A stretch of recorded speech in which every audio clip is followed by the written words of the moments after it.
Hello friends, this is Yashika.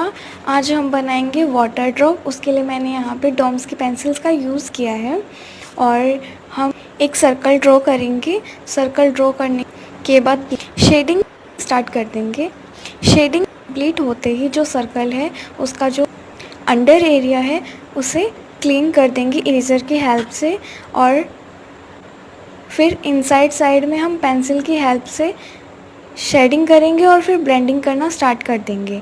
Blending complete होने के बाद जो सर्कल है उसका जो आउटर साइड एरिया है उसमें हम शेडिंग करेंगे, देन फिर ब्लेंडिंग स्टार्ट कर देंगे। ब्लेंडिंग कंप्लीट होने के बाद स्टिक की हेल्प से वाइट कलर अप्लाई कर देंगे।